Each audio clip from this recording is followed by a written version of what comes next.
আমন্ত্রণ জানাচ্ছি দুপুরে বাংলাদেশে। আর শুরুতেই জানিয়ে দেব শিরোনামগুলো। জিয়া এরশাদের তাবেদাররাই আওয়ামী লীগ সরকারকে অবৈধ বলছে, নিউ ইয়র্কে নাগরিক সংবর্ধনায় বললেন প্রধানমন্ত্রী। আমরা কি কত বস্তা না কত ট্রাঙ্ক বৈদেশিক মুদ্রা নিয়ে নাকি বিমানে এসেছি। এখন যাদের এই সমস্ত বদ অভ্যাস, তারা নিজের চোট দেখে সবাইকে ওরকমই মনে করে। মধ্য নভেম্বরে এসএসসি, ডিসেম্বরের শুরুতে এইচএসসি পরীক্ষার পরিকল্পনা। সশরীরে শিক্ষা কার্যক্রমের সার্বিক পরিস্থিতি পর্যবেক্ষণ করছে সরকার। যেই শিক্ষার্থীরা সোশ্যাল মিডিয়াতে খুব লিখছে এখানে আক্রান্ত ওখানে আক্রান্ত, আমরা এখন পর্যন্ত কোথাও সত্যতা কিন্তু পাইনি। শাহজালাল বিমানবন্দরে আরটিপিসিআর ল্যাবে করোনা পরীক্ষার কার্যক্রম শুরুর তৎপরতা, তদারকি করছে স্বাস্থ্য মন্ত্রণালয়ের টিম। ঢাকায় অযৌক্তিক সরকারি দপ্তর, মন্ত্রী আমলাদের নানা যুক্তি, বিকেন্দ্রীকরণে প্রধানমন্ত্রীর অনুশাসন বাস্তবায়নের তাগিদ।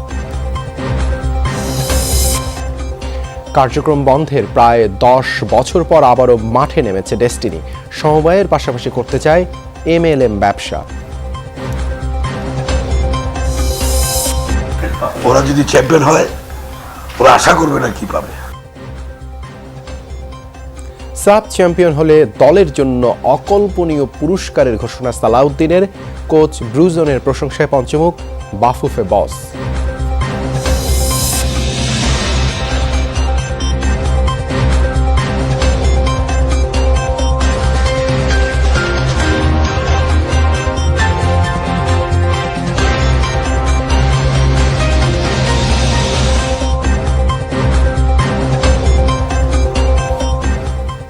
দেখছিলেন শিরোনামগুলো। এছাড়াও দেশ বিদেশের আরো খবর নিয়ে দুপুরের বাংলাদেশে আপনাদের সাথে আছে আমি দেবাশিস চন্দ্র সরকার। এবারে বিস্তারিত। জোর করে ক্ষমতা দখলকারী জিয়া ও এরশাদের তাবেদাররাই আওয়ামী লীগ সরকারকে অবৈধ আর ভোট চোর বলে। নিউ ইয়র্কে যুক্তরাষ্ট্র আওয়ামী লীগ আয়োজিত নাগরিক সংবর্ধনায় এমন মন্তব্য করেন প্রধানমন্ত্রী শেখ হাসিনা। আয়োজনে ভার্চুয়ালি যুক্ত হয়ে তিনি বলেন, হেরে যাওয়ার ভয়ে নির্বাচনে অংশ না নিয়ে অনিয়মের কথা বলে বিএনপি। করোনা মহামারীতে তারা দেশের মানুষের জন্য কাজ করেনি বলেও অভিযোগ করেন প্রধানমন্ত্রী। 2021 সাল থেকে 41 সাল প্রেক্ষিত পরিকল্পনা করে দিয়েছি। বাংলাদেশ সময় শনিবার সকালে নিউ ইয়র্কে যুক্তরাষ্ট্র আওয়ামী লীগ আয়োজিত নাগরিক সমাবেশে ভার্চুয়ালি যোগ দেন প্রধানমন্ত্রী শেখ হাসিনা। সেখানে তিনি বলেন, ডিজিটাল বাংলাদেশের সুবিধা নিয়ে ঘরে বসে আওয়ামী লীগের সমালোচনা করে বিএনপি সহ বিরোধীরা।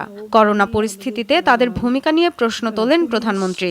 বলেন, মানুষের পাশে না দাঁড়িয়ে কেবল টেলিভিশন অনলাইনে সরকারের সমালোচনা করেছে তারা।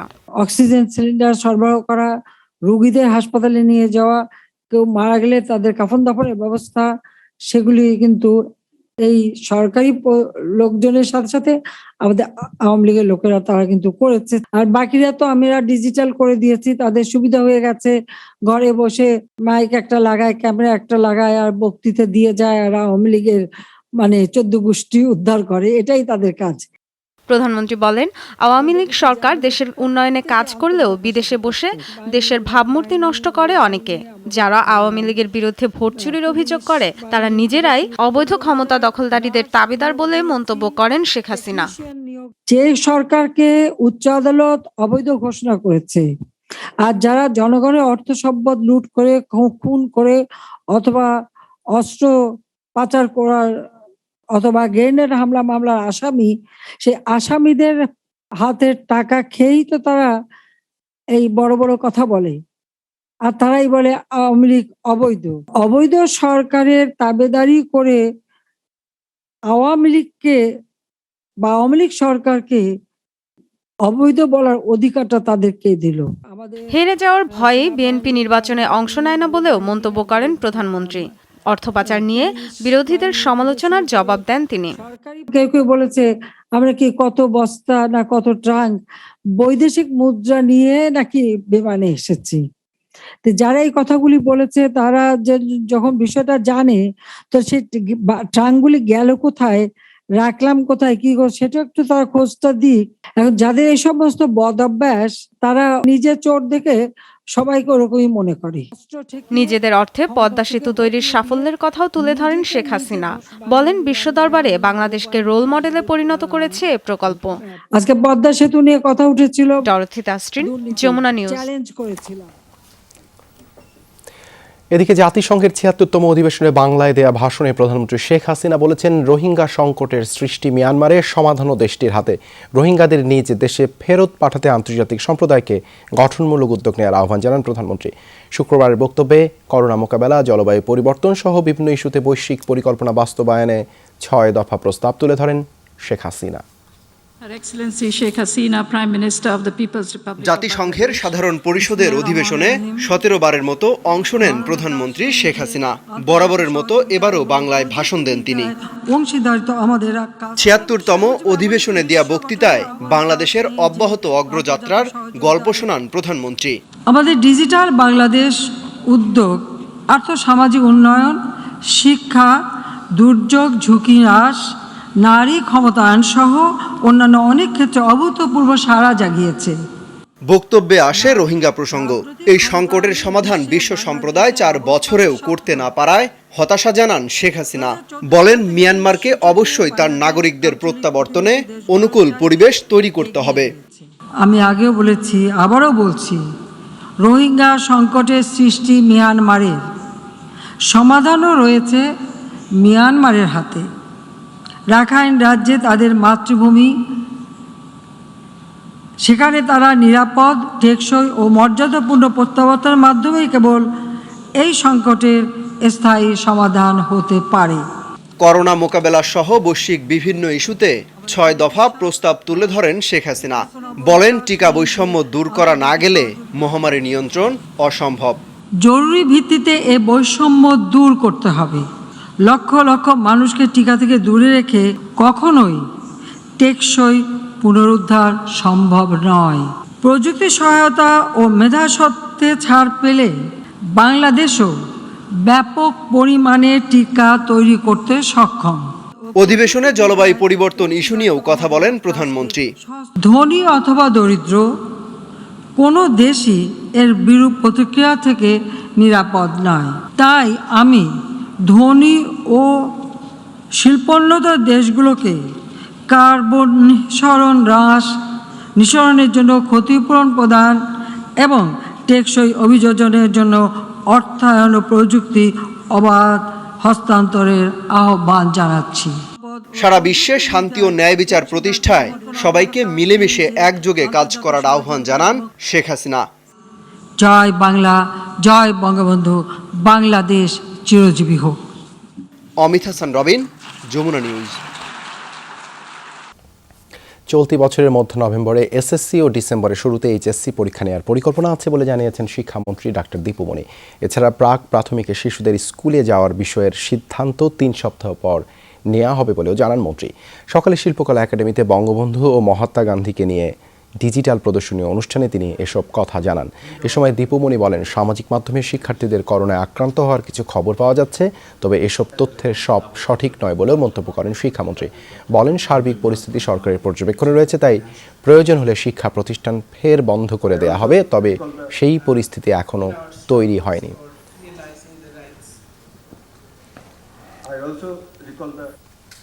সোশ্যাল মিডিয়াতে আমি দেখছি আমাকে প্রায়শই লিখে পাঠাচ্ছে যে এই স্কুলে এতজন আক্রান্ত, ওই স্কুলে এতজন আক্রান্ত।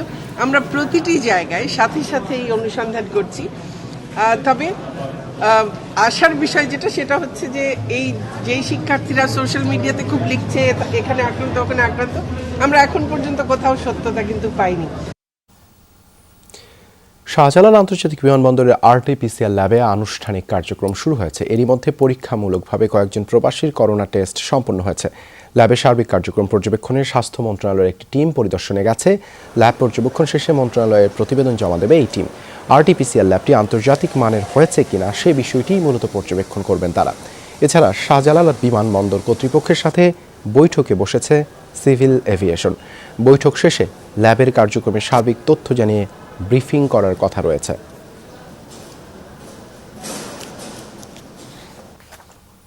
এ বিষয়ে আরও জানাতে শাহজালাল বিমানবন্দর থেকে যুক্ত হচ্ছেন সহকর্মী শরীফুল ইসলাম খান। শরীফ, বিমানবন্দরে পিসিআর ল্যাবের কার্যক্রম সম্পর্কে আপনাদেরকে আনুষ্ঠানিকভাবে কি কোনো তথ্য জানানো হয়েছে?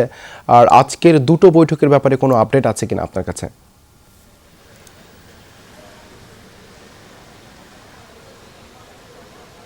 দেবাশিস, আনুষ্ঠানিকভাবে গণমাধ্যমকে কোনো তথ্যই জানানো হচ্ছে না। এই জন্য বললাম যে বিভিন্ন পর্যায়ের বিশেষ করে ইলেকট্রনিক এবং প্রিন্ট মিডিয়ারা যারা রয়েছেন তারা সকাল থেকে এখানে এসে অপেক্ষা করছেন।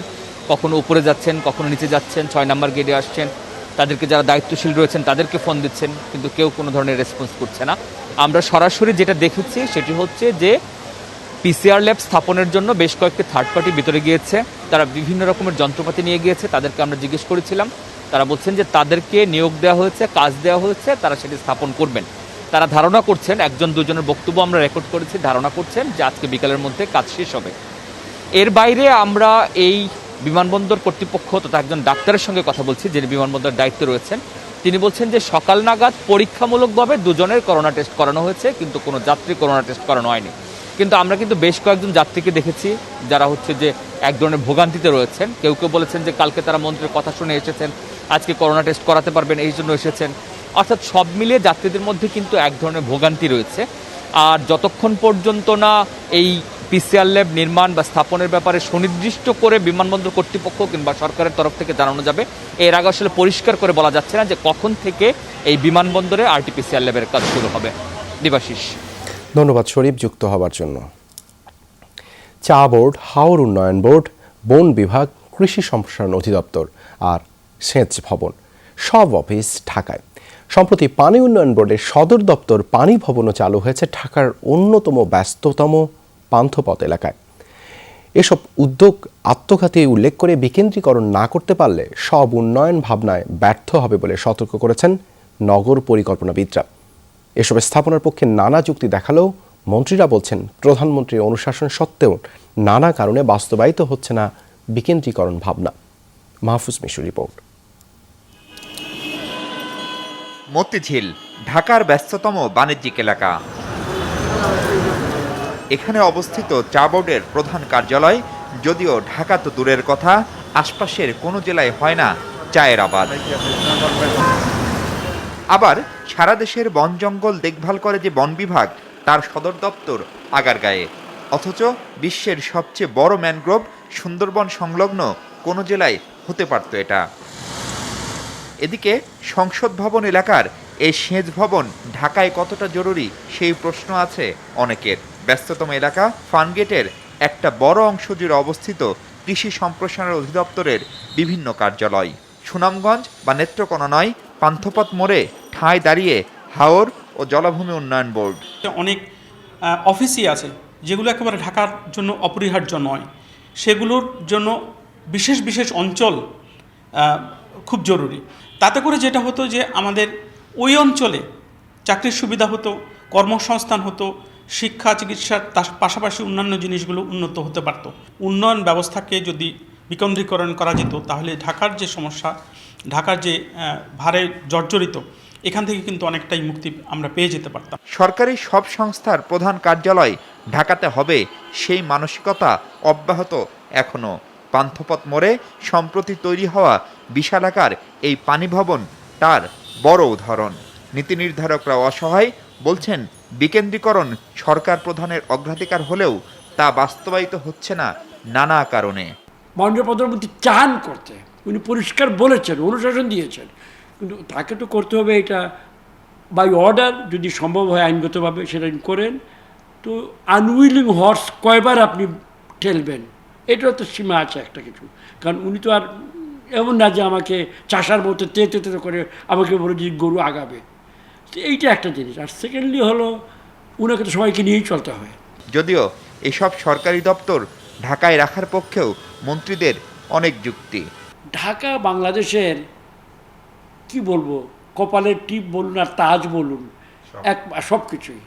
পাওয়ার যেখানে, রাজনীতি যেখানে, শিক্ষা যেখানে, প্রযুক্তি যেখানে, সংস্কৃতি বলুন, গান বাজনাই বলুন, ওয়াজ নসিহতি বলুন, ধর্মকাব্য বলুন, সকল কিছু ঢাকায়। সুতরাং সবারই একটা টান থাকে ঢাকার প্রতি। কারণ আগে ঢাকার বাইরে কিছু ছিল না, এখন আমরা অনেকগুলো উদ্যোগ গ্রহণ করেছি। আমরা বলছি যে এখন ঢাকায় যে সুযোগ সুবিধা থাকবে আমরা পর্যায়ক্রমে সেই সমস্ত সুযোগ সুবিধা আমরা আমাদের উপজেলা লেভেলে, জেলা লেভেলে আমরা নিয়ে যাবো। শহর থেকে জোর করে তো আমরা কাউকে বের করতে পারবেন, কিন্তু আপনার প্রক্রিয়ার মাঝেই শহরে আসাটা সবাই আমার মনে হয় তারা নিরুৎসাহিত হবে। বিশ্বে বসবাসযোগ্য শহরের তালিকায় দিনকে দিন কমছে ঢাকার অবস্থান। বিকেন্দ্রীকরণ ছাড়া এই পরিস্থিতি যে পাল্টাবে না তাও জানা আছে দায়িত্বশীলদের। নগর পরিকল্পনাবিদরা বলছেন এই পানি ভবনের মতো অসংখ্য স্থাপনা ঢাকায় তৈরি হয়েছে, যা কেবল অযৌক্তিক নয়, অপ্রয়োজনীয় বটে। এগুলো যদি স্থানান্তর করা না হয় তাহলে অদূর ভবিষ্যতে বাংলাদেশের সব উন্নয়ন পরিকল্পনায় ভেস্তে যেতে পারে বলেও আশঙ্কা তাদের। মাহফুজ মিশু, যমুনা নিউজ, ঢাকা। জাতীয় প্রেস ক্লাবে সাংবাদিক ইউনিয়নের বার্ষিক সম্মেলনে কথা বলছেন বিএনপি মহাসচিব মির্জা ফখরুল ইসলাম আলমগীর। সরাসরি যাচ্ছি সেখানে। প্রিয় বন্ধুগণ, আমরা একটা ভয়াবহ একটা দুঃসময় অতিক্রম করেছি। এই দুঃসময় শুধু সংবাদ মাধ্যমের নয়, এই দুঃসময় শুধু বিএনপির নয়, এই দুঃসময় আজকে সমগ্র জাতির জন্য। এই কারণে যে আজকে এমন একটি সরকার জবরদখল করে ক্ষমতা বসে আছে, যারা আমাদের এই 50 বছরের যে অর্জন, আমরা যে 1971 সালে স্বাধীনতা যুদ্ধ করেছিলাম, একটি মুক্ত দেশ পাবো, মুক্ত সমাজ পাবো, মুক্ত রাষ্ট্র পাবো, যেখানে আমরা আমাদের অনেক চিন্তার মধ্য দিয়ে একটি মনোনীতিক এক ধরনের চিন্তার মধ্য দিয়ে আমরা আপনার একটা রাষ্ট্র গড়ে তুলতে সক্ষম হব। আওয়ামী লীগ সেই স্বাধীনতার যে আশা আকাঙ্ক্ষা ছিল সেটাকে ধ্বংস করে দিয়েছে। তারা পূর্বেও একদলীয় শাসন ব্যবস্থা বাকশাল প্রতিষ্ঠা করেছিল, এখনো তারা একটা ভিঙ্গ আঙ্গিকে গণতন্ত্রের একটা মুখোশ পরিয়ে দিয়ে গণতন্ত্রকে ধ্বংস করে আমাদের সমস্ত অধিকারগুলোকে কেড়ে নিয়েছে। এবং লক্ষ্য করে যদি আমরা দেখি যে অত্যন্ত সুকৌশলে, সুপরিকল্পিতভাবে দীর্ঘদিন ধরে তারা এই কাজটি করে আসছে। 11 যে পরিবর্তন এসেছিল, সেই পরিবর্তনের কথা ছিল কি তখন, যে রাজনীতিবিদরা ব্যর্থ হচ্ছে, সুতরাং আমরা এটাকে ঠিক পথে নিয়ে যেতে চাই। তখন থেকে কিন্তু একটা রাজনীতিকরণের প্রক্রিয়া শুরু হয়েছিল। উন্নয়ন কাজের মাধ্যমে কারো পকেট ভারীর সুযোগ নেই, শতভাগ স্বচ্ছতার সাথে কাজ করতে হবে বলে সতর্ক করে দিয়েছেন সড়ক পরিবহন মন্ত্রী ওবায়দুল কাদের। সকালে ঢাকা আশুলিয়া এলিভেটেড এক্সপ্রেসওয়ে নির্মাণ প্রকল্পের উদ্বোধনে তিনি কথা বলেন। মন্ত্রীর হুঁশিয়ারি, অভিযোগ পেলে কঠোর ব্যবস্থা নেওয়া হবে। এক্সপ্রেসওয়ের কাজ চললেও জনগণের যেন ভোগান্তি না হয় সেদিকে খেয়াল রাখার তাগিদ দেন ওবায়দুল কাদের। বলেন, আগামী বছরের জুনে উদ্বোধন করা হবে পদ্মা সেতু, বঙ্গবন্ধু কর্ণফুলী টানেলও চালু হবে 2022 সালে। এক্সপ্রেসওয়ে প্রকল্পের মোট ব্যয় ধরা হয়েছে 16,900 কোটি টাকা। 2026 সালের জুন মাসে এই প্রকল্পের কাজ শেষ করার লক্ষ্য নির্ধারণ করেছে সরকার।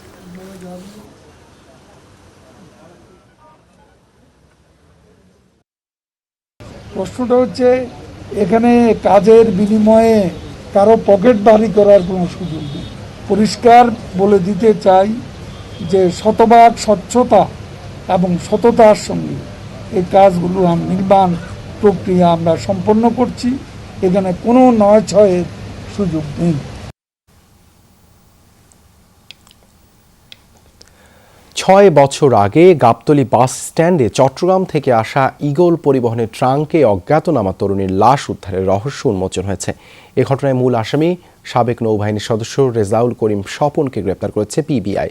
সকালে ধানমন্ডিতে ব্রিফিংয়ে এই তথ্য জানানো হয়। গতকাল কুমিল্লা ইপিজেড এলাকা থেকে স্বপনকে গ্রেপ্তার করা হয়। হত্যার দায় স্বীকার করে আদালতে জবানবন্দিও দিয়েছে সে। পিবিআই জানিয়েছে, ভিকটিম শম্পা বেগমের সাথে রেজাউল করিমের প্রেমের সম্পর্ক ছিল। এক পর্যায়ে মিথ্যে বিয়ের কথা বলে প্রায় 3 বছর তারা চট্টগ্রামে বসবাস করে। এক পর্যায়ে স্বপনকে বিয়ের জন্য চাপ দিলে দুজনের মনোমালিন্য হয়। এর জের ধরে 2015 সালে গভীর রাতে গলায় ওড়না পেঁচিয়ে শ্বাসরোধ করে হত্যা করা হয় শম্পাকে। মরদেহ ট্রাঙ্কে ভরে বাসের বক্সে তুলে দেওয়া হয়, কিন্তু লাশের পরিচয় শনাক্ত না হয় দাফন হয় অজ্ঞাত হিসেবে। 2019 সালে মামলা তদন্তের দায়িত্ব নেয় পিবিআই। আমরা তাকে কুমিল্লায় একটি জায়গা থেকে ধরার পর উনি আমাদের কাছে সমস্ত কথা স্বীকার করেন। ওনাকে গতকাল বিকালে আমরা ওনাকে পৌঁছে দিই এবং আদালতে যে উনি যে 164 ধারায় যে জবানবন্দি দিয়েছেন কালকে। রংপুরে হারাগাছে মাদক ব্যবসায়ীর ছুরিকাঘাতে গুরুতর আহত এএসআই পিয়ারুল ইসলাম মারা গেছেন। সকালে আইসিইউতে চিকিৎসাধীন অবস্থায় মারা যান তিনি। পুলিশ জানায় শুক্রবার গভীর রাতে গোপন সংবাদের ভিত্তিতে সাহেবগঞ্জ এলাকায় অভিযান চালায় হারাগাছ থানা পুলিশ। ইয়াবা সহ গ্রেপ্তার করা হয় পলাশ নামে এক মাদক ব্যবসায়ীকে। এ সময় পলাশ ছুরি দিয়ে আঘাত করে এএসআই পিয়ারুলের বুকে। গুরুতর অবস্থায় তাকে নেওয়া হয় রংপুর মেডিকেলে। অস্ত্রোপচারের পর রাখা হয় আইসিইউতে। সেখানে 11টার দিকে মারা যান পিয়ারুল ইসলাম। এই ঘটনায় পুলিশ বাদী হয়ে 2টি মামলা দায়ের করেছে।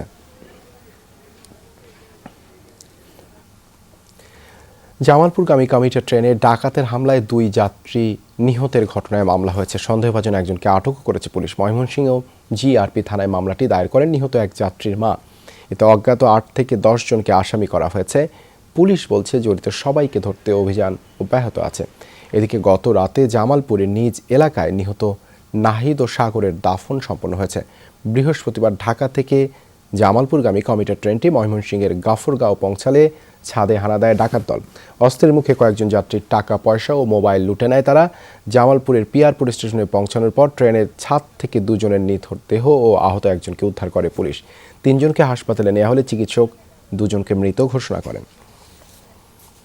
ঢাকা থেকে জামালপুরগামী কমিউটার ট্রেনে যে ডাকাতির ঘটনায় যে 2 জন মারা গেছে, তার মধ্যে সাগরের মা গত রাত্রে ময়মনসিংহ রেলওয়ে থানায় 8-10 জনকে অজ্ঞাতনামা 8-10 জনকে আসামি করে মামলা দিছে। আমরা মামলা রেকর্ড করছি। আর এই ব্যাপারে আমরা গত রাত্রে অভিযান চালায় সন্দিগ্ধ একজন আসামি অ্যারেস্ট করছি। কিশোরগঞ্জের নিকলিতে হাওরে নেমে নিখোঁজ 2 পর্যটকের মধ্যে একজনের মরদেহ উদ্ধার হয়েছে। সকালে রনি নামে একজনের মরদেহ উদ্ধার করে ফায়ার সার্ভিসের ডুবুরি দল। অপর পর্যটক আলমগীরের সন্ধানে এখনও চলছে উদ্ধার তৎপরতা। পুলিশ জানায় ঢাকা থেকে নিকলি হাওর এলাকা ঘুরতে যান 55 থেকে 60 জনের একটি দল। শুক্রবার বিকেলে কেওড়া গাছতলা এলাকায় গোসল করতে নেমে নিখোঁজ হন আলমগীর ও রনি। আলমগীরের বাড়ি গাইবান্ধায়, রনির বাড়ি কুমিল্লা। রাজধানীতে পিকআপ ভ্যান চালাতেন তারা।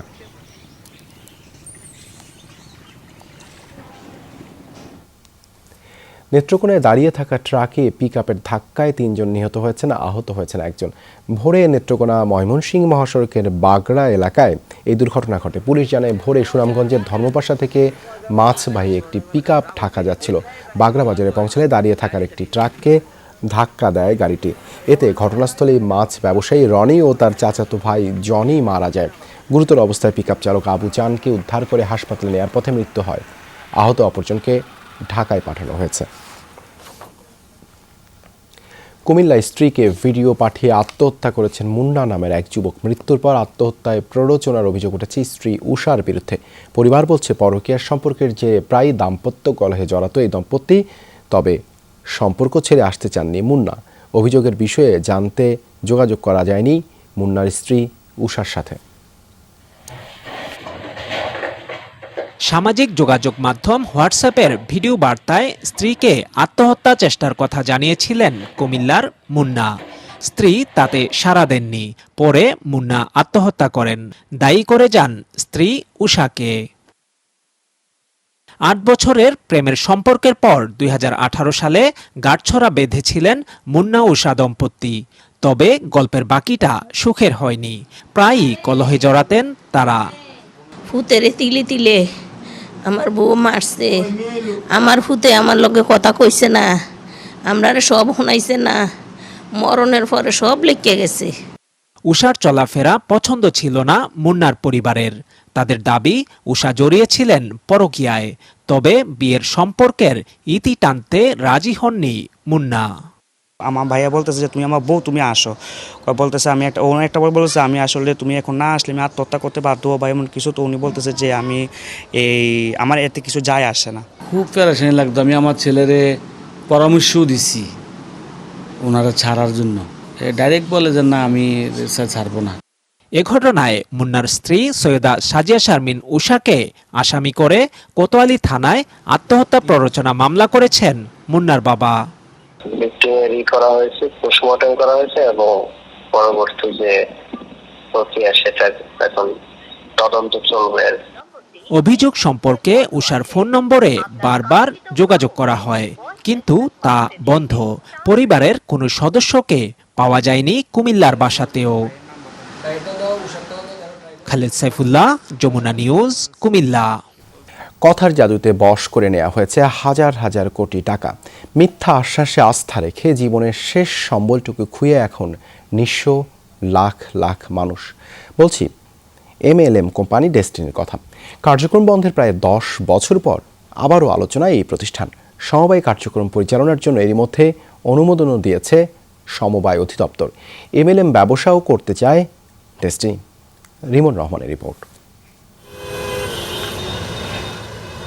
রাজধানীর ফার্মগেটে বিশাল এই ভবনটির মালিক ডেস্টিনি 2000 লিমিটেড। আমানতকারীদের অর্থে কেনা হয় এই স্থাপনা। কিন্তু মিথ্যা প্রলোভন দিয়ে সাধারণ মানুষদের কাছ থেকে যে অর্থ হাতিয়ে নেওয়া হয়েছে, সম্পদ তার চেয়েও অনেক কম।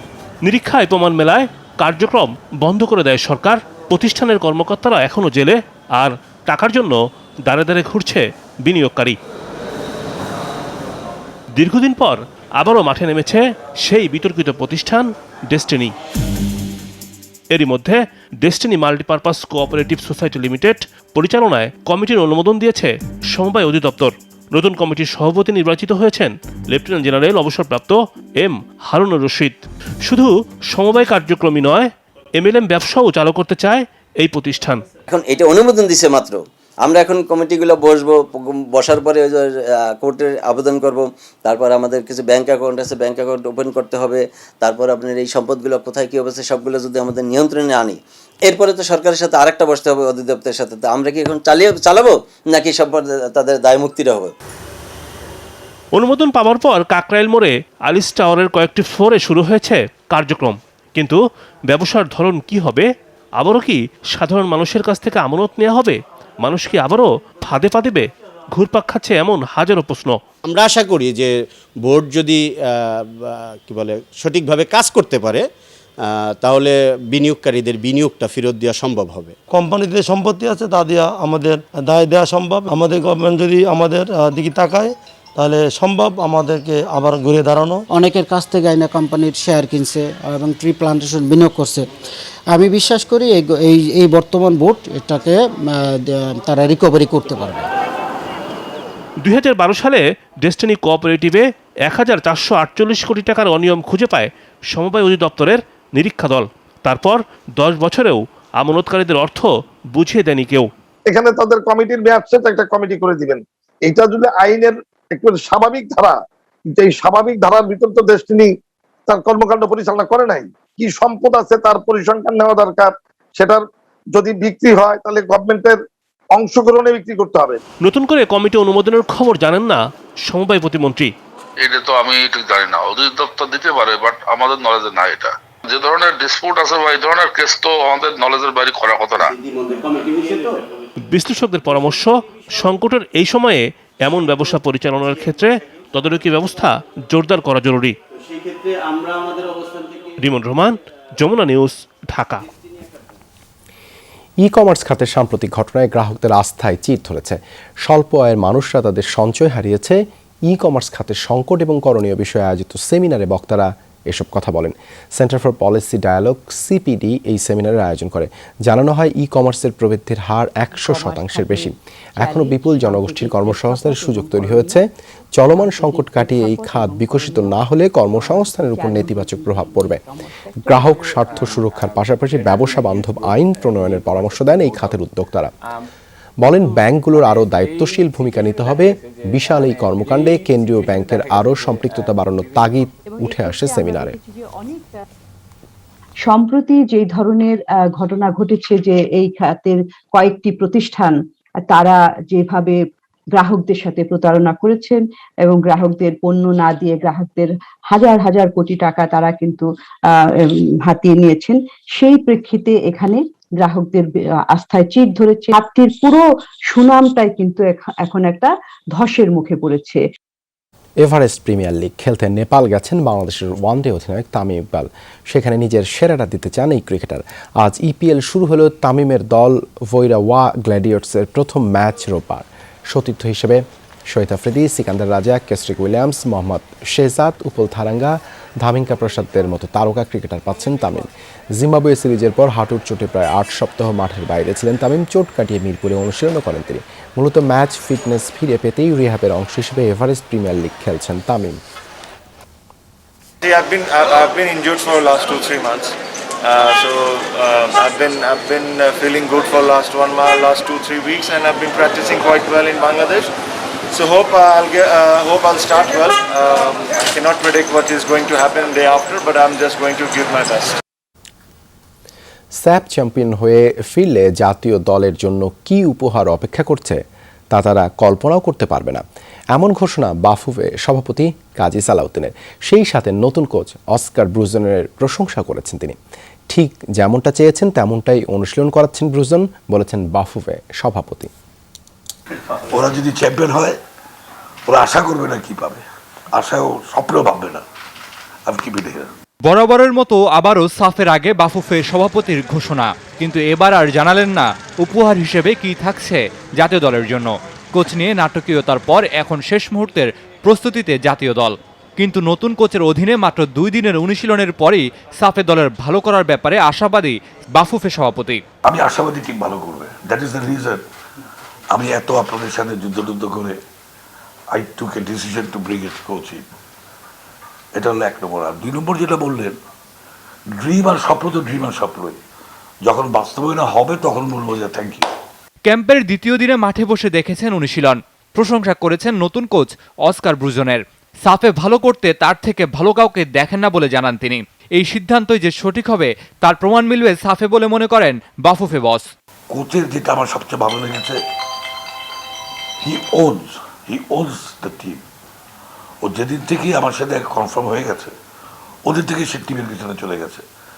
আই ডোন্ট থিঙ্ক ওর সাথে আমার দেখা হবার কথা হবে, বাট আমার সাথে কিন্তু চার্জে ছিল পর্ব। Now he has gone to the team and he owns the team, that is the best thing, যেটা আগে আমি পিছনে পাই নাই। এছাড়াও অনূর্ধ্ব 23 দলের দায়িত্ব দেওয়া হয়েছে দেশীয় কোচ মারুফুল হকের কাঁধে, ফলে জিমের দায়িত্বগুলো এরই মধ্যে ভাগাভাগি হয়ে যাচ্ছে। মামুনুর রশিদ, যমুনা স্পোর্টস, ঢাকা। আগেই লাল কার্ড দেখেছেন, এতে 2 ম্যাচ ডাগ আউটে নিষিদ্ধ বার্সা কোচ।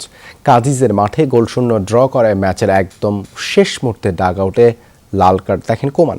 লাল কার্ড দেখায় এমনিতেই 1 ম্যাচ বাইরে থাকতে হবে কোমানকে। এর সঙ্গে স্প্যানিশ ফুটবল ফেডারেশনে যোগ করেছে আরও 1 ম্যাচ।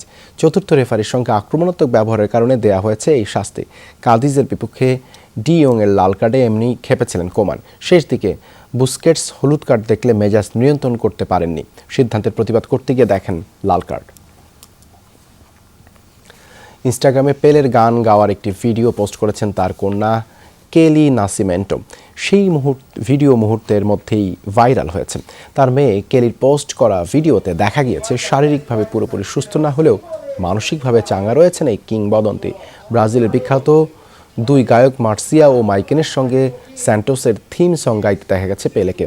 ভিডিও পোস্ট করে কেলি লিখেছেন, এর থেকে ভালো কিছু হতে পারে না। শারীরিক কিছু সমস্যা দেখা দেওয়ার কিছুদিন আগেই পেলের অস্ত্রোপচার করা হয়। কথা বলতে পারেন না, কিন্তু 22 গজে ঝড় তুলতে পারেন। সতীর্থদের অনেক কিছুই বোঝাতে পারেন না, তবে কোচের ইশারায় ইনসুইং আর আউটসুইংয়ের ব্যাটসম্যানকে পরাস্ত করতে কোনো সমস্যা হয় না। 138+ গতিতে বল করতে পারার সাথে আছে স্ট্রেট আর্মে বল করার দক্ষতাও।